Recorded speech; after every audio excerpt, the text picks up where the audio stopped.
She's not your real grandma. I heard my daughter-in-law yell at my grandson during the family trip. I smiled. I had been waiting for this moment. At dinner, I revealed the heirs to my hidden $50 fortune. She fainted at what I said next. I'm glad to have you here. Follow my story until the end and comment the city you're watching from, so I can see how far my story has reached. My name is Lorna, and at 70 years old, I thought I'd experienced every possible humiliation life could offer. I was wrong. She's not your real grandmother. The words sliced through the warm evening air like a blade, cutting deeper than any physical wound ever could. I was sitting on the porch of our rented cabin, watching my 8-year-old grandson Lance play with his toy cars, when my daughter-in-law Lyra's shrill voice shattered the peaceful moment. Lance looked up from his toys, confusion clouding his innocent face. What do you mean, Mom? Lyra stood in the doorway, her perfectly manicured hands on her hips, that familiar look of disdain etched across her features. She'd been drinking wine all afternoon, and the alcohol had loosened her tongue in ways that would normally require more careful calculation. I mean, she's just your father's mother, honey. Not really family like us. She's just here because we have to take care of her. The casual cruelty in her voice made my chest tighten. But instead of the familiar sting of tears, something else washed over me. Relief. After 3 years of careful observation, of deliberate poverty performance, of allowing myself to be treated like a burden, I finally had the confirmation I'd been waiting for. I smiled. Not the forced, polite smile I'd perfected over decades of disappointing social situations, but a genuine, knowing smile that came from somewhere deep inside. The same place where I'd been storing every slight, every dismissive comment, every moment of deliberate exclusion. Lorna, why are you smiling like that?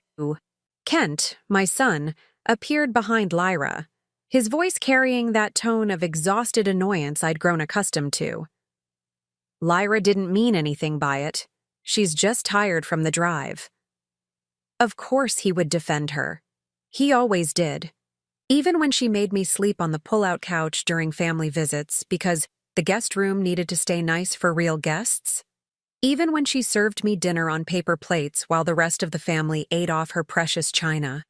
Even when she made subtle comments about how some people never learned to contribute properly to family gatherings.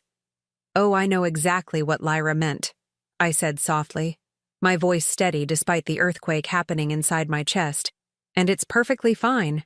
Lance abandoned his toys and climbed onto my lap, his small arms wrapping around my neck with the unconscious affection that only children possess. You're my real grandma, Nana. I don't care what Mom says. The pure love in his voice almost broke my resolve. Almost. But then I caught sight of Lyra rolling her eyes, her expression making it clear that she viewed even this innocent gesture as somehow inappropriate. Lance, come inside and wash up for dinner, she commanded. And don't get your clothes dirty sitting on that old couch. The old couch. The one I'd been relegated to during our 3-day family vacation, while Lyra and Kent enjoyed the master bedroom, and Lance had his own room. The pull-out mattress was lumpy and uncomfortable, but I'd said nothing. I'd learned long ago that complaints only gave Lyra more ammunition. As Lance reluctantly climbed down and trudged inside, I remained on the porch, watching the sun begin its descent behind the mountains. The cabin had been my suggestion and my payment, though the family assumed Kent had covered the cost. Just like they assumed he'd been covering my living expenses for the past 3 years, ever since Henry died and left me with nothing. The irony was delicious. Inside, I could hear Lyra's voice carrying through the thin walls, no doubt continuing her commentary about unwanted family obligations. I'd heard variations of this speech countless times. How difficult it was to have an aging mother-in-law, how some people never learned to be independent, how tragic it was when elderly relatives became burdens on their children's families. What Lyra didn't know, what none of them knew, was that every word, every slight, every moment of deliberate humiliation had been carefully catalogued and stored away, not for revenge exactly, but for verification. I needed to know with absolute certainty who my son had become and what kind of people now influenced my grandson's understanding of family. The test had been running for 3 years, and tonight, with 8 simple words, Lyra had provided the final data point I needed. My phone buzzed with a text message. My attorney, Richard Morrison, checking in as scheduled. All preparations complete. Are you ready to proceed? I typed back quickly. Tomorrow evening, during dinner, have everything ready. The plan I'd been crafting for months was finally ready for execution. But first, I had to survive one more night of being treated like an unwanted guest in what was supposed to be a family vacation. Through the screen door, I could hear Kent setting the table while Lyra complained about having to cook for so many people, as if feeding 4 people was some kind of massive undertaking. Lance was chattering about something he'd seen on television, his voice bright and innocent, unaware of the undercurrents of resentment flowing around him. I stood up slowly, my 70-year-old joints protesting after sitting too long in one position. 3 years of playing the role of a poor, dependent widow had required more acting skills than I'd realized I possessed. Tomorrow, that performance would finally come to an end. "Lorna, dinner!" Lyra's voice cut through my thoughts, the tone suggesting I was already late despite not being called before. I walked inside, taking my usual seat at the small table. Lyra had prepared spaghetti, serving herself and Kent generous portions while giving Lance a child-sized serving and placing a noticeably smaller amount on my plate. "There's more if you want it," she said with false sweetness, though we both knew the subtext. Elderly people don't need much food anyway. Kent was absorbed in his phone, probably checking work emails despite being on vacation. He'd inherited his father's tendency to avoid family tension by simply not acknowledging it existed. Henry had done the same thing whenever his sister visited and made cutting remarks about my background. Some patterns, I reflected, were generational. "So, Nana," Lance said, twirling spaghetti around his fork with the intense concentration of childhood, "Mom says we might not visit you as much anymore because it's too expensive to drive to your apartment." I felt Kent stiffen beside me, finally looking up from his phone. Lyra's face flushed slightly, caught off guard by her son's innocent revelation of adult conversations. "Well," I said carefully, "sometimes circumstances change, sweetheart. People make decisions based on what they think is best." What I didn't say was that after tomorrow, the question of visits would be irrelevant.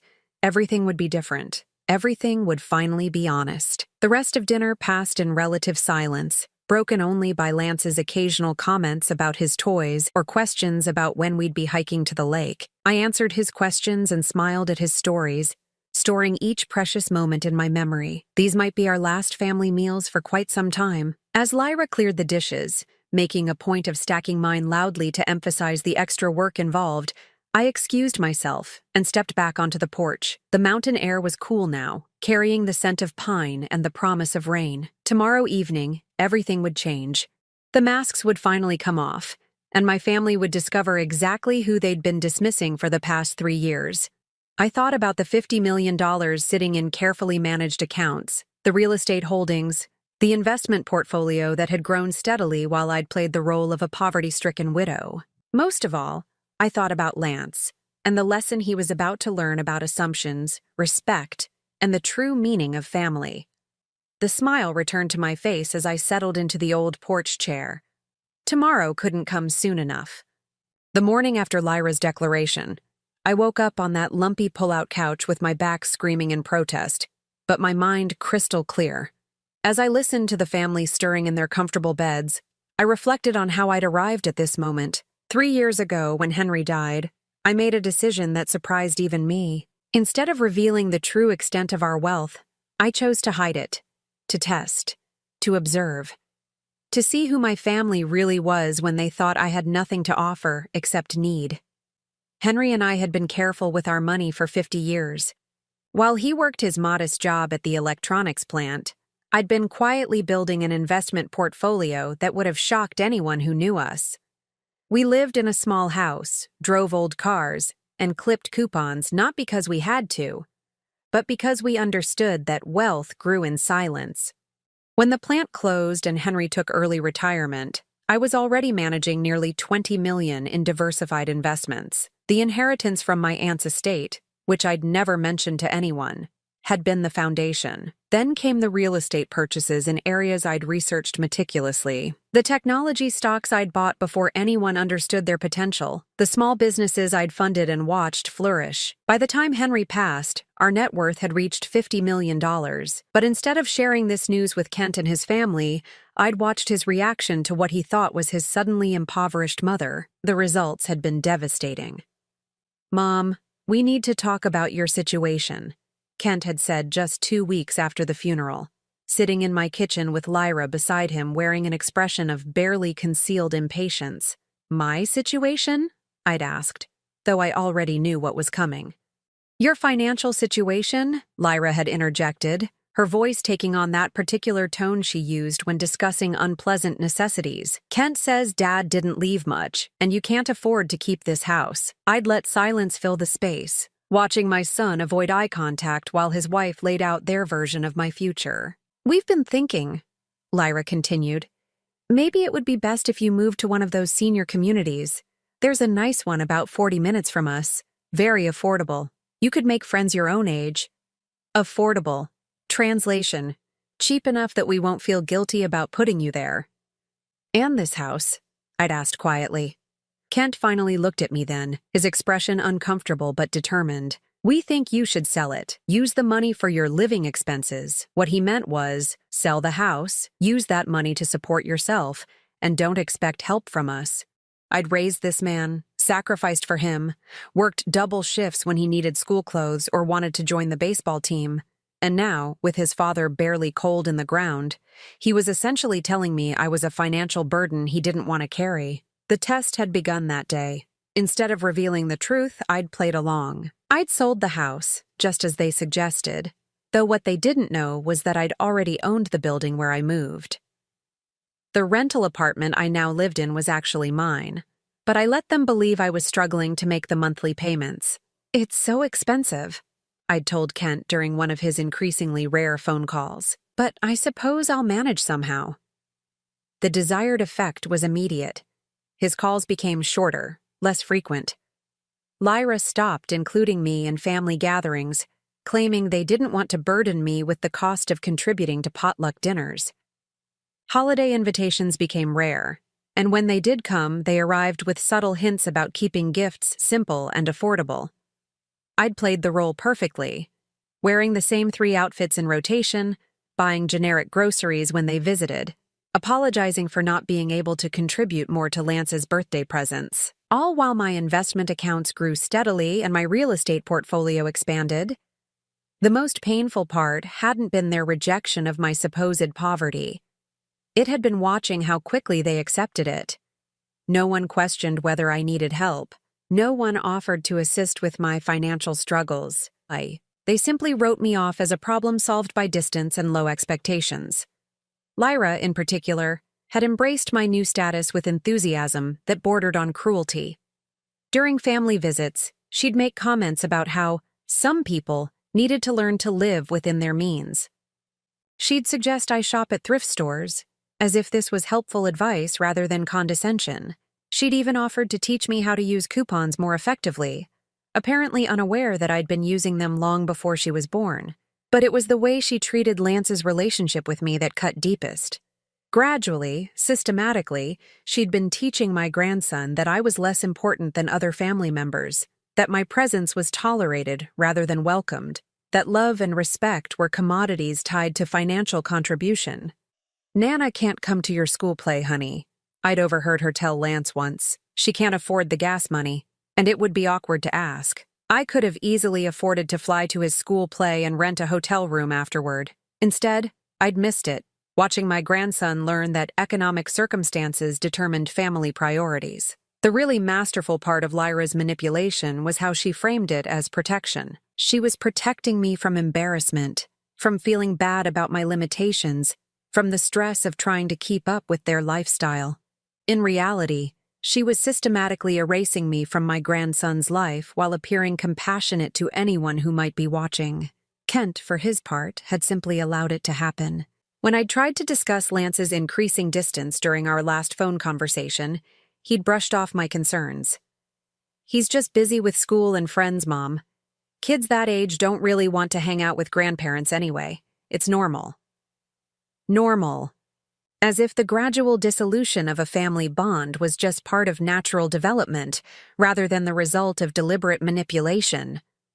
But through it all, I'd watched and learned. I'd seen who they really were when they thought no one important was looking. I'd documented every slight, every dismissive comment, every moment when they chose convenience over compassion. Yesterday, when Lyra told Lance I wasn't his real grandmother, she'd provided the final piece of evidence I needed. Not just that she didn't respect me, but that she was actively working to poison my relationship with my grandson. Now, lying on this uncomfortable couch while my family slept peacefully in their comfortable beds, I felt something I hadn't experienced in 3 years: anticipation. Tonight, during dinner, the performance would end, the masks would come off, and everyone would finally see the truth. I pulled out my phone and scrolled through my investment accounts, checking the morning numbers. 52 million now, thanks to some particularly good decisions in the renewable energy sector. More than enough to ensure Lance's future, regardless of his parents' financial planning skills. More than enough to rewrite the rules of this family entirely. From the kitchen, I could hear Lyra starting coffee, probably wondering why the old woman was taking so long to get off the couch and make herself useful. Little did she know that in less than 24 hours, she'd be the one wondering about her usefulness to this family. The thought made me smile as I finally forced myself upright and prepared to endure one more day of being treated like a burden I'd soon prove I'd never actually been. The morning passed with the usual family vacation rhythm. Kent buried himself in work emails while claiming to be relaxing. Lyra spent an hour getting ready to hike a mile-long trail, and Lance bounced between boredom and bursts of energy. I played my part, offering to clean up breakfast while apologizing for being slow. But something was different about me, and I could see that Lyra had begun to notice. "You seem energetic today," she said, watching me wash dishes with more efficiency than usual.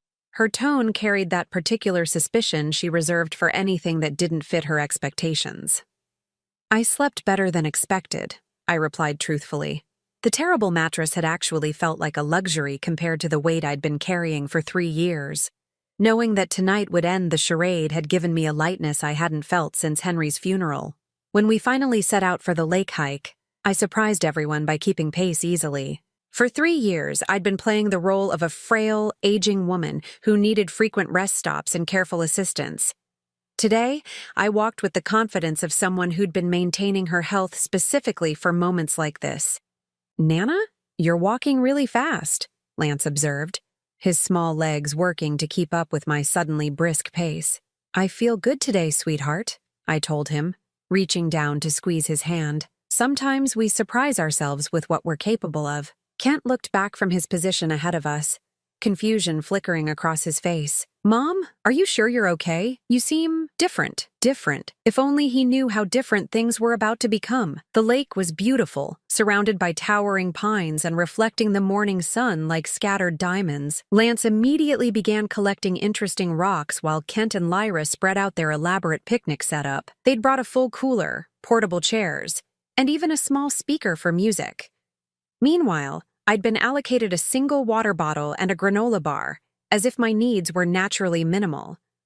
I found myself studying each of them with new clarity, like an anthropologist observing fascinating but alien creatures. Kent sat in his expensive camping chair, alternating between his phone and worried glances in my direction. He'd inherited his father's height and my stubborn chin, but somewhere along the way, he'd lost the kindness I remembered from his childhood. When had he become someone who could so easily dismiss his own mother's welfare? When had he started measuring family loyalty in dollars and convenience? Lyra, on the other hand, was exactly who she'd always been. I'd just been too hopeful to see it clearly before. She lounged in her chair like a queen holding court, occasionally issuing instructions to Lance about staying away from the water's edge while making no effort to supervise him herself. Every few minutes, she'd take a selfie, carefully angling the camera to capture the scenic background while excluding me from the frame. "Lance, come take a picture with Mommy and Daddy," she called out, patting her lap with perfectly manicured nails. As they posed for their perfect family photo, I realized I'd never been included in a single one of their vacation pictures. For 3 years, I'd been the invisible woman, present but not worthy of documentation. Future generations looking through their photo albums would never know I'd been on these trips at all. The thought should have hurt, but instead, it amused me. By tomorrow, they'd be desperately trying to prove they'd always valued my presence. "Nana, want to see my rock collection?" Lance had abandoned the photo session and returned to my side, his small hands cupped around several smooth stones. "They're beautiful," I told him, examining each one with genuine interest. "You have excellent taste in rocks." He beamed at the compliment, settling beside me on the fallen log where I'd chosen to sit instead of asking for one of their premium chairs. For the next hour, we built elaborate rock castles and invented stories about the fish we could see swimming in the clear water. This was what I'd missed most during the 3 years of careful distance Lyra had orchestrated. Not the big family celebrations or holiday gatherings, but these simple moments of connection with my grandson. These were the memories that should have been forming naturally, consistently, instead of being rationed like scarce resources. "Lance seems really attached to you," Kent observed, finally putting away his phone and actually paying attention to his family. "We understand each other," I replied, helping Lance balance a particularly tricky rock on top of our castle. "It's sweet," Lyra added, though her tone suggested she found it anything but sweet. "Though I hope he's not becoming too dependent. Children need to learn that people can't always be there for them." The casual cruelty of the comment, delivered while Lance was right beside us, made my jaw clench. She was already preparing him for my eventual absence, laying the groundwork for cutting me out of his life entirely. "People should be able to depend on family," I said quietly, meeting her eyes directly. "That's what family means." Something in my tone must have caught her attention because her expression sharpened. "Well, yes, but within reason. People need to be realistic about what others can provide." "Absolutely," I agreed, smiling in a way that made her frown. People should definitely be realistic about what others can provide. The conversation moved on, but I could feel Lyra watching me more carefully for the rest of the afternoon. Her instincts were telling her something had shifted, though she couldn't identify exactly what. As we packed up to return to the cabin, I made my next strategic move. "I've been thinking," I announced, shouldering my small backpack with energy that surprised them. "We should have a special dinner tonight, a real family meal." "Mom, we already planned to order pizza," Kent said, looking tired from our short hike. "It's easier." "Oh, but I insist," I continued cheerfully. "I'd like to cook for everyone. It's the least I can do after you've all been so accommodating about including me in this vacation." Lyra's eyes narrowed. She'd grown accustomed to my apologetic gratitude, but there was something different in my tone now. Something that sounded almost like challenge. "You don't need to go to all that trouble," she said carefully. "Besides, the kitchen in the cabin is pretty small, not really set up for elaborate cooking." "I'll manage," I assured her. "I'm more resourceful than people give me credit for." That evening, as I stood in the cabin's tiny kitchen preparing what would be our last meal together as a deceived family, I felt a strange combination of sadness and anticipation. I was about to destroy the illusion of family unity that Kent and Lyra had constructed around their own convenience, but I was also about to free all of us from the lies we'd been living. "Smells good in here," Kent said, wandering into the kitchen as I put the finishing touches on a meal that had cost more than they knew. I'd driven to the expensive market in town earlier and purchased ingredients that reflected my actual budget rather than my supposed limitations. "I found some wonderful steaks on sale," I lied smoothly, "and I thought we deserved something special for our last night together." "Last night?" Lyra appeared in the doorway, her voice sharp with suspicion. "Of our vacation," I clarified, though we both knew that wasn't what I'd meant. As I called them to dinner, I felt the weight of 3 years of careful observation settling into place. Tonight, everything would change. The performance would end, the truth would emerge, and my family would discover exactly who they'd been dismissing. I looked around the small cabin one more time. memorizing this moment before everything shifted. By tomorrow, they'd understand that assumptions about power, money, and family loyalty could be dangerously wrong. The table was set, the food was ready, and Richard Morrison was standing by with all the legal documents that would reshape our family's future.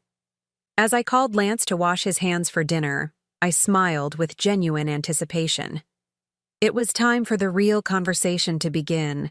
The dinner I'd prepared was worthy of a fine restaurant: prime ribeye steaks, roasted vegetables with herbs I'd grown myself before moving to my poverty apartment, and a chocolate dessert that had cost more than Lyra typically spent on groceries in a week. I watched their faces as they took their first bites, seeing surprise and confusion replace their usual patronizing acceptance of my simple cooking. "This is incredible, Mom," Kent said, cutting into his steak with appreciation. "When did you learn to cook like this?" "I've always cooked like this," I replied truthfully. "You just haven't been paying attention." Lance was attacking his child-sized portion with enthusiasm, chattering about how it was the best dinner ever. Lyra ate more slowly, her expression growing increasingly suspicious as she processed the quality and obvious expense of the meal. "Where did you get these steaks?" she asked finally, her tone casual but her eyes sharp.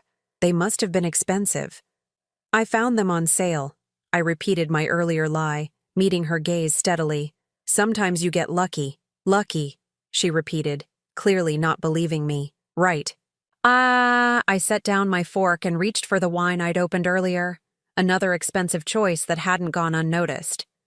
The cheap box wine I usually brought to family gatherings was nowhere in sight tonight.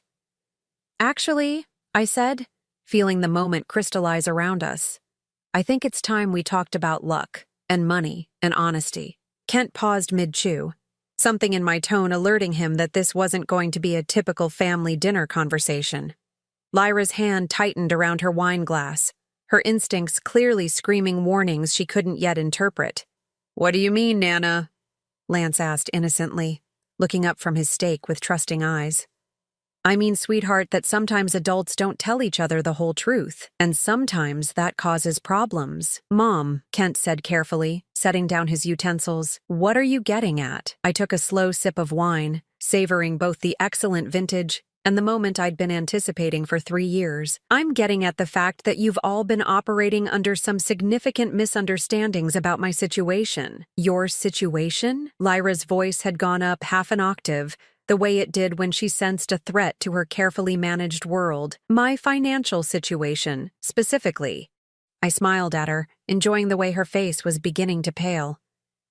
"You see, when Henry died, you all made some assumptions about what he left behind, about what I had to live on, about what kind of future I was facing."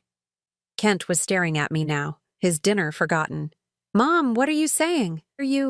I'm saying that your father and I were much better with money than any of you realized." I reached into my purse and pulled out a tablet, opening it to the summary page of my investment portfolio.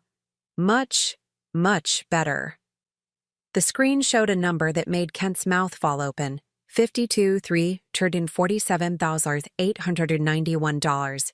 That's impossible," Lyra whispered, leaning forward to stare at the screen as if it might be some kind of magic trick. "The investments are real," I said calmly. "The real estate holdings are real. The trust accounts are real. The only thing that wasn't real was the poverty I've been performing for the past 3 years." Kent's chair scraped against the floor as he pushed back from the table. "Performing? Mom, what the hell are you talking about?" "I'm talking about a test," I said, my voice steady despite the adrenaline coursing through my veins.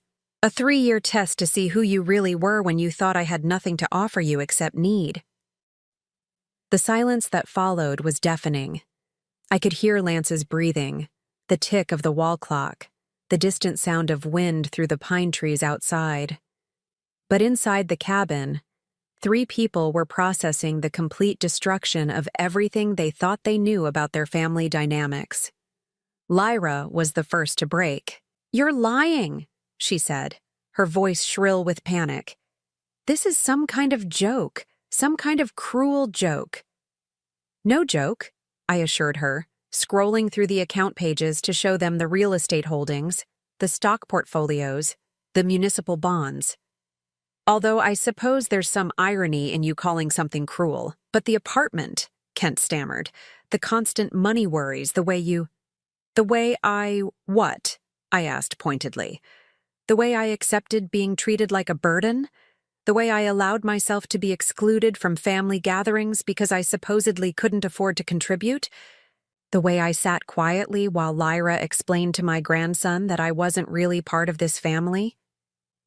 Kent's face went white. He glanced at his wife, who was now openly staring at the tablet screen as if she could make the numbers disappear through sheer force of will. "You've been testing us," he said slowly, realization dawning in his voice. "For 3 years, you've been testing us." "And you failed," I said simply. "Spectacularly." Lyra suddenly stood up, her chair toppling backward with a crash. "This is insane. You can't just lie to your family for 3 years and then act like we're the villains." "Can I?" I asked, remaining seated while she loomed over the table. "Because from where I'm sitting, I simply allowed you to reveal who you really were when you thought there was nothing in it for you." "We took care of you," she shouted, her composure completely shattered now. "We included you in vacations. We called. We visited." "You warehoused me," I corrected firmly. "You managed me like an unpleasant obligation. You systematically excluded me from meaningful family moments while congratulating yourselves on doing the bare minimum." Lance was looking back and forth between the adults with growing alarm. "Why is everyone yelling? Nana, why is Mom so upset?" I reached over and took his small hand in mine. "Sometimes adults have disagreements about important things, sweetheart. But don't worry. Everything is going to be fine." "Everything is not going to be fine." Lyra's voice cracked with hysteria. "You've been lying to us. You've been manipulating us." "I've been observing you," I said coldly. "And what I observed was that when you thought I was poor and needy, you couldn't get rid of me fast enough. You treated me like a burden, excluded me from family decisions, and worst of all, you started teaching Lance that loving someone was conditional on what they could provide." Kent finally found his voice. "Mom, if you had just told us—" "Told you what?" I interrupted. "That I had money? And then what? You would have suddenly remembered how to treat me with respect? You would have magically developed affection for me again? You would have stopped allowing your wife to poison my grandson against me?" The word poison hit Lyra like a physical blow. She stumbled backward, her hand reaching for the wall to steady herself. I never—" she started, but the words died in her throat as she realized there was no defense for what she'd done. "Yesterday," I continued relentlessly, "when you told Lance that I wasn't his real grandmother, you confirmed everything I'd suspected about your character. You're not just someone who treats people differently based on their perceived value. You're someone who actively works to destroy relationships that don't serve your purposes." Lyra's breathing was becoming rapid and shallow, her face cycling through shades of white and red as the full implications of the situation hit her. I think I'm going to be sick." And then, as if the universe had decided to provide the perfect punctuation to my revelation, she did exactly what I'd never expected, but would remember forever. She fainted. Lyra crumpled to the floor like a marionette with cut strings, her body hitting the cabin's wooden floor with a dull thud that seemed to echo through the sudden silence. Kent rushed to her side, kneeling beside his unconscious wife, while Lance stared in shock. "Mom, Lyra, can you hear me?" I remained seated at the table, calmly finishing my wine while my daughter-in-law lay unconscious on the floor. After 3 years of carefully orchestrated humiliation, I felt nothing but satisfaction watching her world collapse around her. "Is she okay?"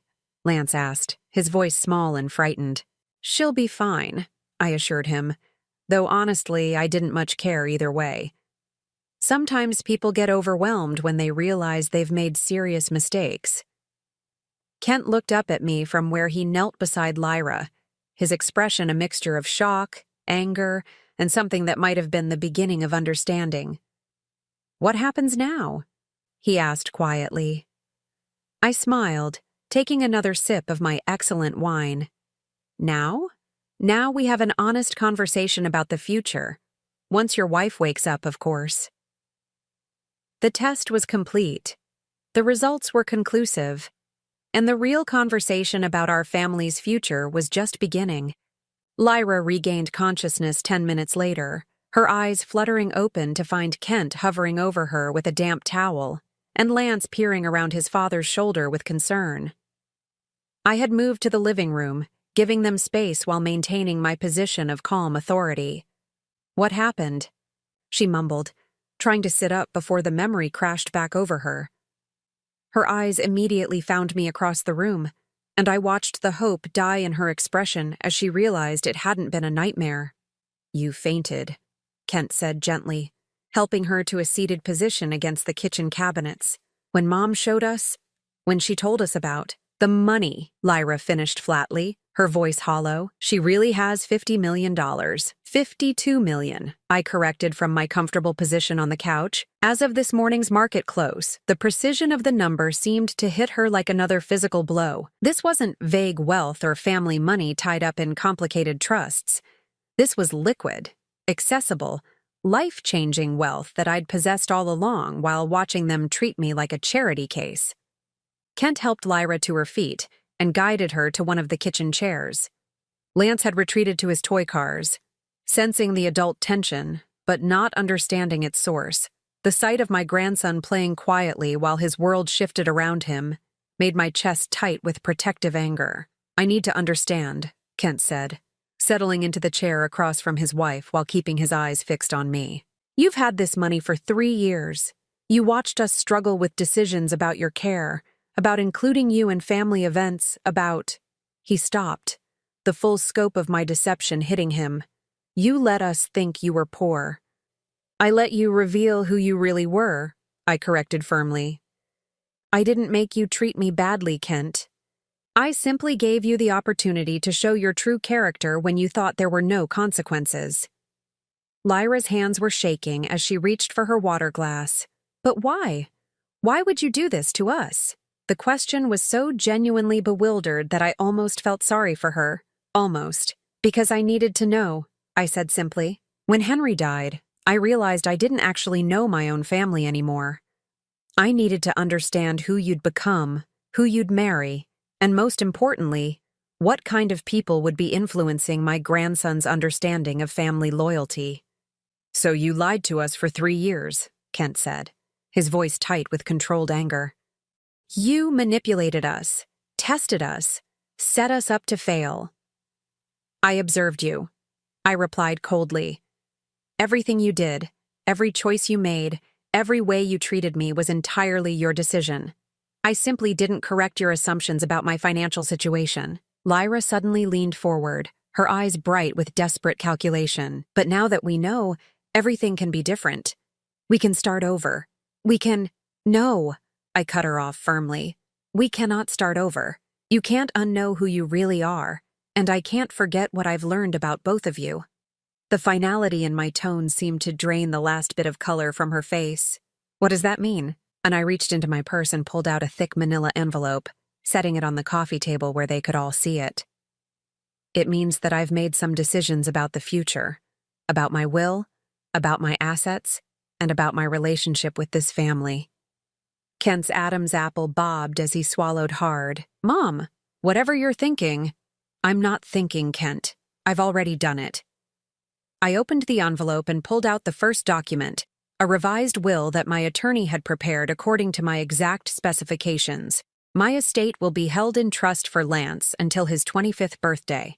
The trustees will be my attorney and a financial management company, not family members. Lyra made a sound like air being let out of a balloon. "You're cutting us out completely?" "I'm ensuring that Lance has the resources he'll need for his future, regardless of his parents' financial planning abilities or character development."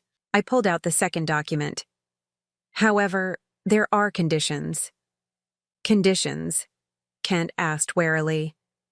"The trust can only be accessed if Lance maintains a relationship with me that isn't mediated or controlled by his parents. If I find that either of you has poisoned him against me, has prevented him from seeing me, or has in any way damaged our relationship, the money goes to charity instead. The silence that followed was so complete I could hear Lance's toy cars rolling across the wooden floor in the next room. "You can't do that," Lyra whispered, though her voice suggested she knew I absolutely could. "I can, and I have," I confirmed. "Additionally, I've established a fund for Lance's education, healthcare, and general welfare that will be administered independently. You won't have access to it, but you also won't be financially responsible for major expenses." Kent was staring at the documents as if they were written in a foreign language. "You're basically bribing us to let you have a relationship with Lance." "I'm protecting myself and my grandson from your demonstrated willingness to cut people out of family relationships when it suits your convenience," I corrected sharply. "You spent 3 years systematically reducing my role in Lance's life. Now you'll spend the next 17 years ensuring that doesn't happen again." Lyra's breathing was becoming shallow again, and I wondered idly if she might faint a second time. "This is blackmail. This is consequences," I said firmly. "For 3 years, you operated under the assumption that I had no power, no resources, and no options. You were wrong on all counts." I pulled out the third document, the one that I knew would hurt Kent the most. "I've also made some decisions about more immediate arrangements." "What kind of arrangements?" he asked, though his tone suggested he didn't really want to know. "I'm moving. The apartment I've been renting is actually a property I own, but it was never meant to be permanent. I've purchased a house about 2 hours from here, close enough for regular visits with Lance but far enough to maintain my independence." 2 hours? Kent's voice cracked slightly. "Mom, that's far enough that you'll have to make a real effort if you want to see me," I finished. "No more obligatory dinners where I'm treated like an unwelcome guest. No more family vacations where I sleep on pull-out couches while being grateful for the privilege. If you want a relationship with me, you'll have to earn it." Lyra finally found her voice, though it sounded like it was coming from very far away. "What if we don't agree to your conditions?" I smiled at her, the expression containing no warmth whatsoever. "Then Lance will still inherit everything when he turns 25, but you'll have spent nearly 2 decades knowing that your treatment of his grandmother cost your family $52 million. The weight of that statement settled over them like a lead blanket. I could practically see the calculations running through their minds, the desperate scrambling to find some angle, some approach that might salvage the situation. "You said you wanted to protect Lance from learning that love was conditional," Kent said desperately. "But isn't that exactly what you're doing?" "What? Making your love conditional on how we treat you?" "No," I replied calmly. "I'm making my money conditional on how you treat me. My love for Lance has never wavered, despite your best efforts to damage our relationship. But my willingness to financially support people who have demonstrated their disdain for me, that ship has sailed." I stood up, smoothing my dress and preparing to deliver the final blow. "You have a choice to make. You can accept these new terms and rebuild our family relationships on a foundation of genuine respect, or you can reject them and explain to Lance when he's older why his college fund was donated to charity instead of invested in his future." Lyra was openly crying now, tears streaming down her face as the full scope of her miscalculation became clear. "We didn't know," she sobbed. "If we had known about the money. If you had known about the money, you would have treated me well for exactly the wrong reasons," I finished. "You would have been kind to me because I was useful, not because I was family. That's not love, Lyra. That's manipulation." Kent was holding his head in his hands, the magnitude of their situation finally sinking in. 3 years of dismissing his mother, of allowing his wife to systematically exclude her from family life, of treating her like a burden to be managed rather than a person to be loved. "What do you want from us?" he asked finally, his voice muffled by his hands. "I want you to decide who you want to be," I said simply. "You can be the kind of people who love family members regardless of their financial status. Or you can be the kind of people who measure relationships by their profit potential. But you can't be both, and you can't pretend the past 3 years didn't happen." I walked to the window and looked out at the lake where Lance and I had built rock castles just hours earlier. Tomorrow, we would drive home separately. They would return to their regular life with the knowledge that everything had changed, and I would begin the process of building something new. I'll give you tonight to discuss it, I said without turning around. In the morning, you can let me know what you've decided. Behind me, I could hear Lyra's quiet sobbing and Kent's whispered attempts to comfort her, but I felt no sympathy for their distress. They had created this situation with their choices, their assumptions, and their casual cruelty. Now they would have to live with the consequences. I woke up the next morning to the sound of hushed, frantic whispers coming from Kent and Lyra's bedroom. They'd been up most of the night, and from the bits of conversation that drifted through the thin cabin walls, I gathered they were still trying to find some angle that would restore their position of power. There wasn't one. Lance was already awake, sitting at the small kitchen table with a bowl of cereal, swinging his legs and humming quietly to himself. He looked up when I emerged from my uncomfortable couch, his smile as bright and uncomplicated as ever. "Morning, Nana. Are we going home today?" "We are, sweetheart," I said, ruffling his hair as I passed by to make coffee. "Are you excited to see your room again?" "I guess. But I liked building rock castles with you yesterday. Can we do that again sometime?" The simple question made my throat tight with emotion. "I hope so, Lance. I really hope so." Kent appeared in the doorway, looking like he'd aged 5 years overnight. His hair was disheveled, his eyes were bloodshot, and he moved with the careful precision of someone trying to hold himself together. "Mom," he said quietly, "can we talk?" I glanced at Lance, who was absorbed in his cereal and seemingly oblivious to the adult tension surrounding him.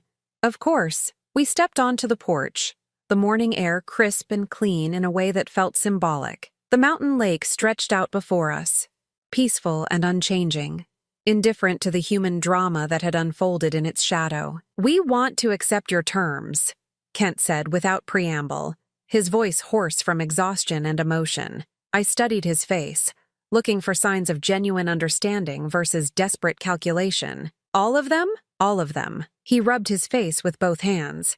"Lyra's not happy about it, but she understands we don't have a choice." "This isn't about choice, Kent," I said firmly. "This is about character. If you're only accepting my terms because you feel trapped, then we're not building anything real."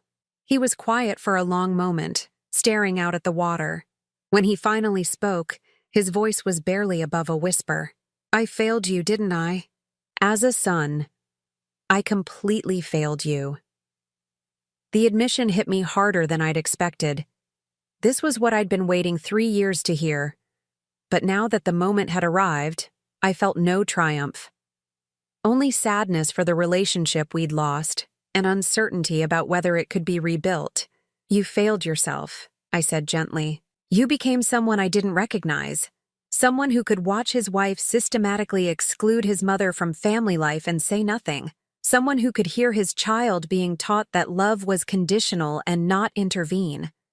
Tears were running down his face now, and I was reminded suddenly of the little boy who used to cry when he accidentally stepped on bugs in the garden. That child had possessed an innate kindness that somewhere, somehow, had gotten buried under years of Lyra's influence and his own choices. "Can you forgive me?" he asked, the question raw with genuine remorse. "I can learn to forgive you," I said carefully. "But forgiveness doesn't erase consequences." "The past 3 years happened, Kent. The way you treated me, the way you allowed me to be treated, the damage done to my relationship with Lance. Those things are real." He nodded, accepting the weight of what he'd done. "What do we do now?" "Now you prove that you mean what you're saying. Not through grand gestures or dramatic apologies, but through consistent, respectful behavior over time. You show me that you remember I'm your mother, not a burden to be managed. And Lyra?" I looked through the screen door to where I could see his wife sitting at the kitchen table, her face puffy from crying and her hands wrapped around a coffee mug like it was an anchor. She was staring at nothing, clearly trying to process a world where she no longer held all the power in family relationships. "Lyra will have to decide who she wants to be," I said honestly. "She can learn to treat me with respect, or she can continue to see me as an obstacle to her perfect family vision. But she can't do both, and her choice will determine what kind of relationship she has with the money that will shape Lance's future." Kent winced at the blunt reminder of the financial stakes involved. "She's scared."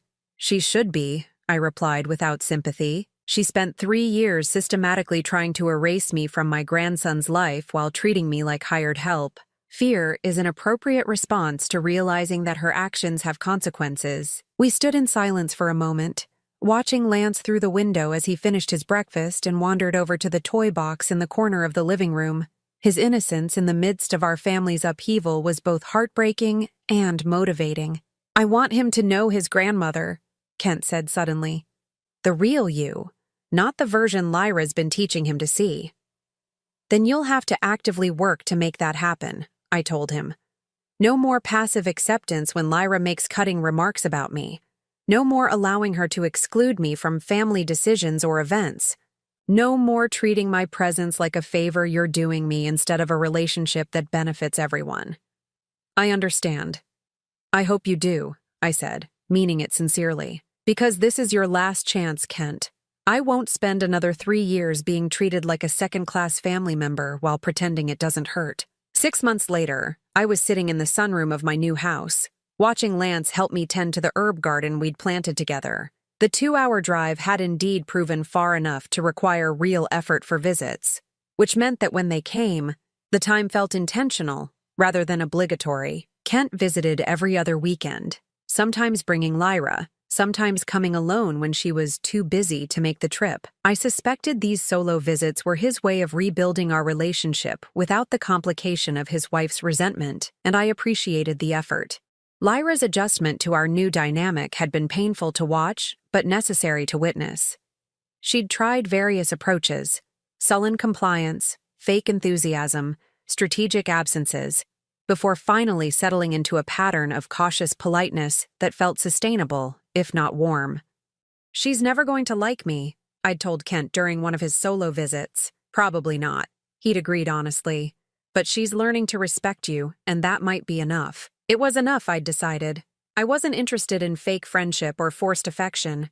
I wanted acknowledgement of my place in the family hierarchy and treatment that reflected my value as Lance's grandmother and Kent's mother. Lyra could provide that without liking me, and I could accept it without trusting her. The real victory was Lance. Free from his mother's subtle poisoning against me, our relationship had blossomed into something deeper and more genuine than I'd dared hope. He spent every other weekend with me, learning to cook my recipes, helping with my garden, and absorbing stories about his grandfather and the family history Lyra had never bothered to ask about. "Nana," he said now, carefully transplanting a basil seedling, "Mom says you're really rich. Is that true?" I smiled at his directness. 8-year-olds had no patience for adult euphemisms.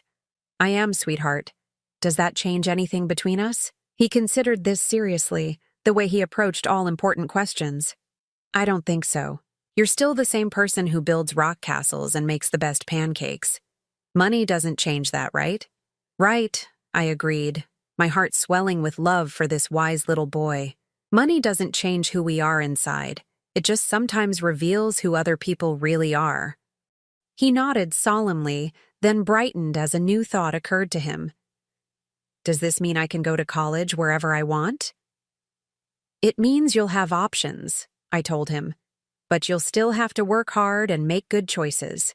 Money can open doors, but you're the one who has to walk through them." That evening, after Kent had picked up Lance and started the drive back to their house, I settled into my favorite chair with a cup of tea and the satisfaction of a day well spent. My phone buzzed with a text from Kent. "Thank you for today. Lance hasn't stopped talking about the garden. Same time in 2 weeks?" I typed back. "Of course. Drive safely." The relationship wasn't perfect.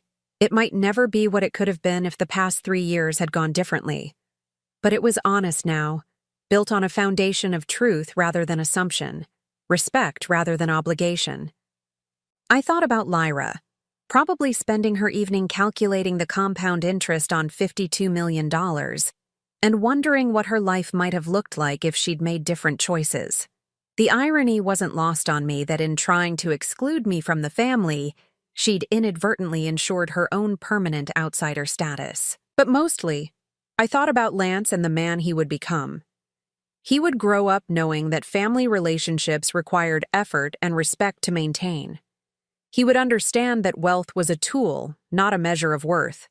Most importantly, He would know that his grandmother had fought to remain part of his life when others tried to push her aside. The test was over.